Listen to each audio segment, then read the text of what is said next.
morning, students.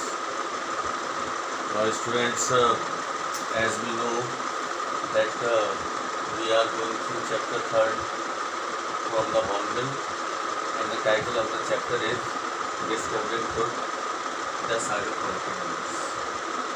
And we have already read that this chapter is written by A.R. Williams. And in this chapter, the author tells us the story of King Tut, who was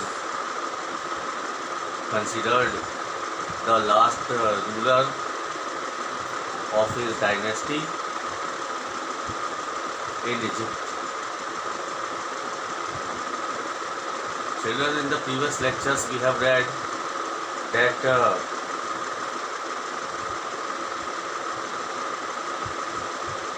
King Tut's life and death is still mystery all over the world.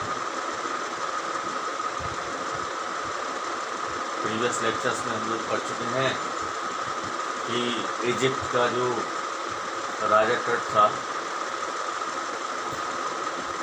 उसके बारे में, उसकी life and death के बारे में जो भी facts हैं वो अभी भी एक रहस्य बना।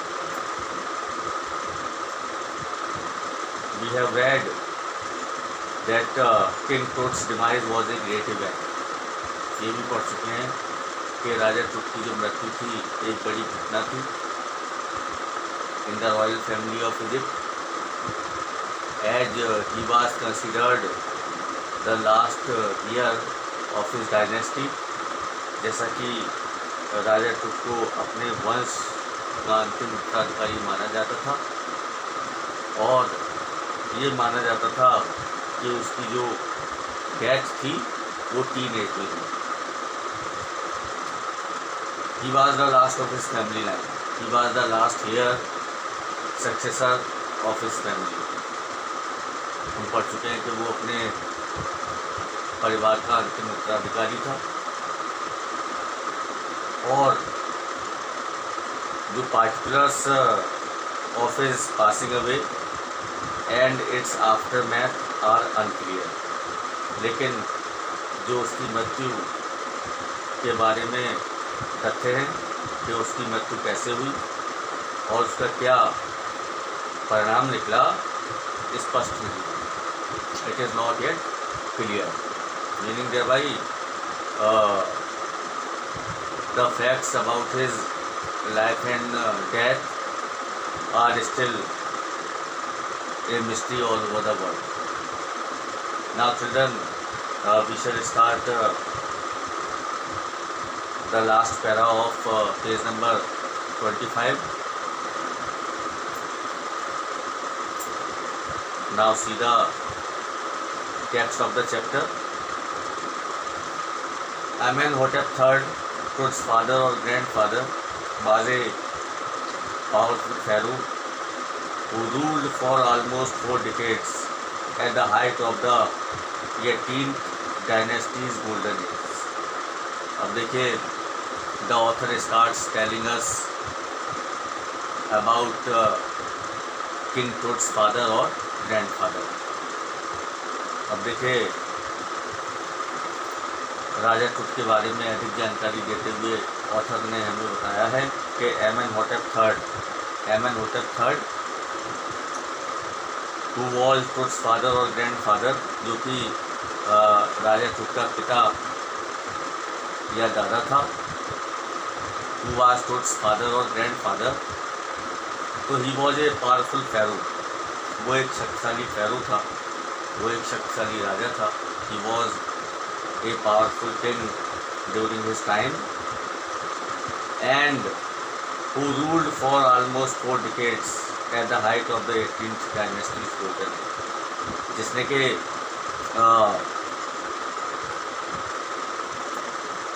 18th डायनेस्टी या 18वें राजवंश के गोल्डन एज में, सुनहरे युग में, गोल्डन एज की चरम सीमा पर लगभग 4 डिकेड तक शासन किया, 4 decades. Children, do you know the meaning of decade?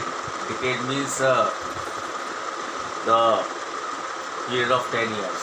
The period of 10 years is called decade. तो देखिए, ये माना जाता था कि अमेनहोटेप थर्ड जो खुद का फादर या ग्रैंड फादर था, उसने इजिप्ट में 4 दशक तक 4 डिकेड्स तक शासन किया। His son Amenhotep IV succeeded him and initiated one of the strangest periods in the history of ancient Egypt. अब देखिए आगे जो उसका उत्तराधिकारी था, उसका बेटा Amenhotep IV, who was his heir, who was his successor, वो उसका उत्तराधिकारी था और उसने प्राचीन इजिप्ट के इतिहास में सबसे विचित्र युग की शुरुआत की। Who started the strangest period in the history of ancient Egypt. We can say that Amenhotep started one of the strangest periods in the history of ancient Egypt. The new pharaoh promoted the worship of the Aten, the sun disk, changed his name to Akhenaten or servant of the Aten, and moved the religious capital from the old city of Thebes to the new city of Akhenaten, known now as Amarnath. अब देखिए, a great change took place.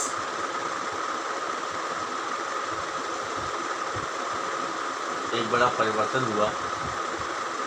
ये जो नया फेरो था, नया king था, जिसका नाम अमेनहोटेप IV था,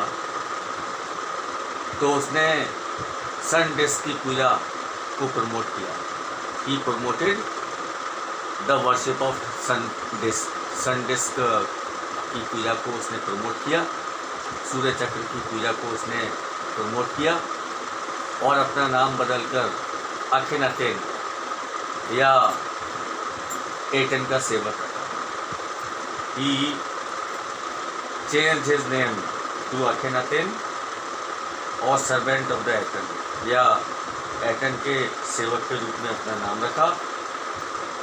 And moved the religious capital from the old city of Thebes to the new city of Akhenaten. और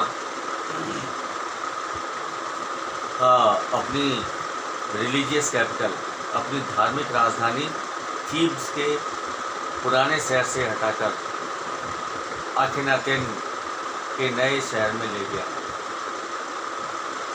that is known as Amarnath, जिसे कि अब अमरनाथ के नाम से जाना। तो देखिए, उसने जो पुरानी कैपिटल सिटी थी जिसका नाम थीब्स था, वहाँ से हटाकर वो अखेनाटेन ले गया, जिसे कि अमरनाथ कहकर पुकारा जाता है। He further shocked the country by attacking Ammon, a major god, smashing his images and closing his temples. और उसके बाद फिर उसने एक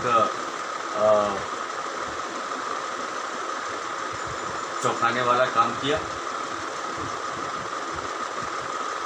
उसने वहाँ का जो मेन गॉड था, उसने main God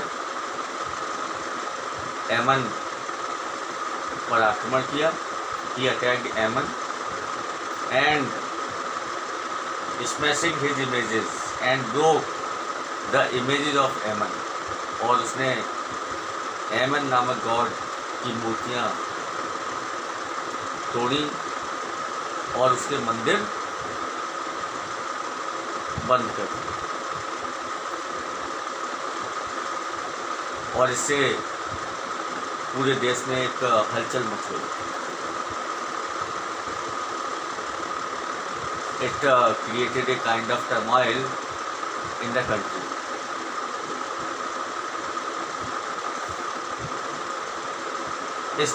It must have been horrific time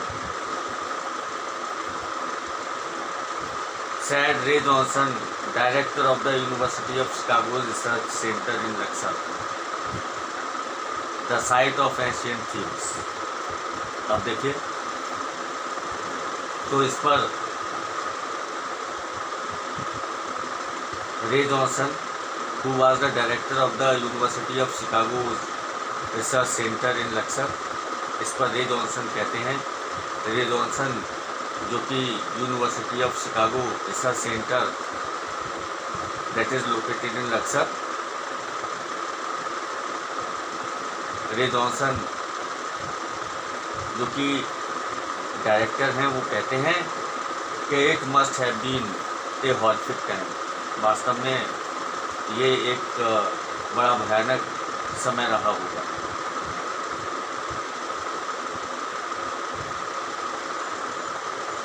The family that had ruled for centuries was coming to an end, and then Akhenaten went a little wacky. और उन्होंने इस बात को भी कहा कि जिस फैमिली ने सेंचुरीज तक, जिस परिवार ने शताब्दियों तक शासन किया था, that is coming to an end, वो अब अंत के कगार पर था, वह अब समाप्त हो रहा था। And then Akhenaten went a little wacky, और तब आखेनातिन थोड़ा वेकी हो गया। वेकी मीन्स इसेंट्रिक, आखेनातिन थोड़ा सनकी हो गया। And now children come to the next paragraph. After Akhenaten's death a mysterious ruler named Smenkhkare appeared briefly and exited with hardly a trace.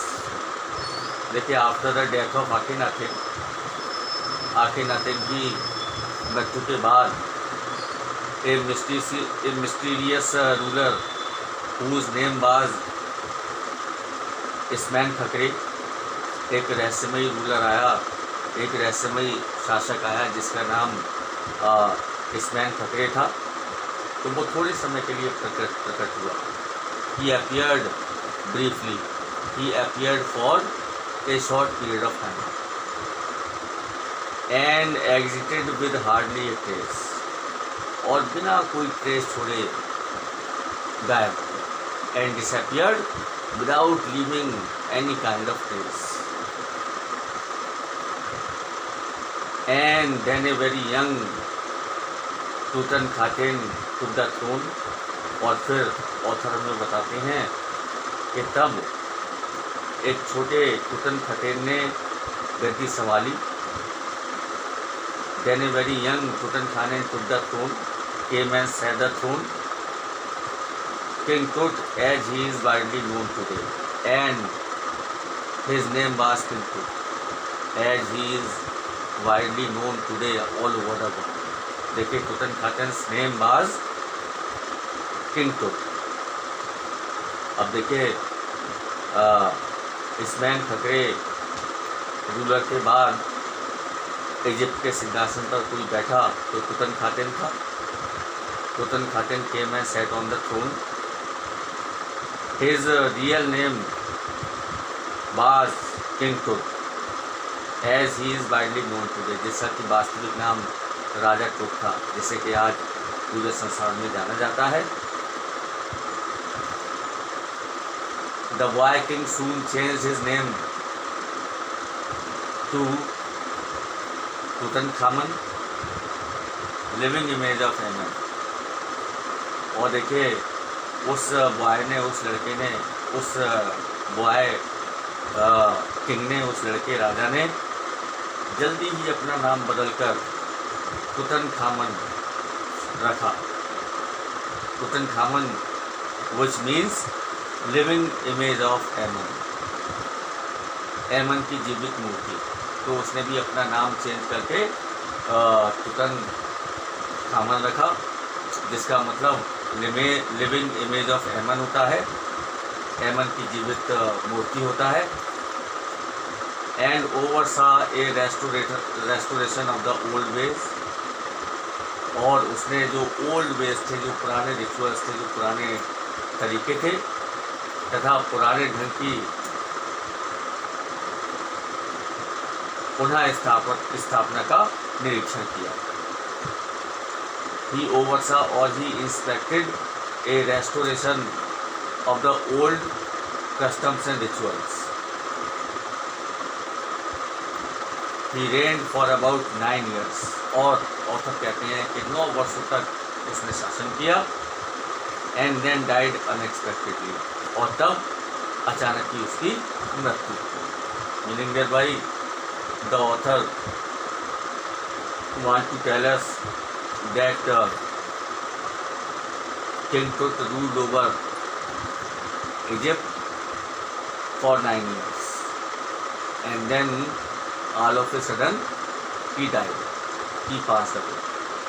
Okay students, so we shall go through the next lecture in the next video. Thank you.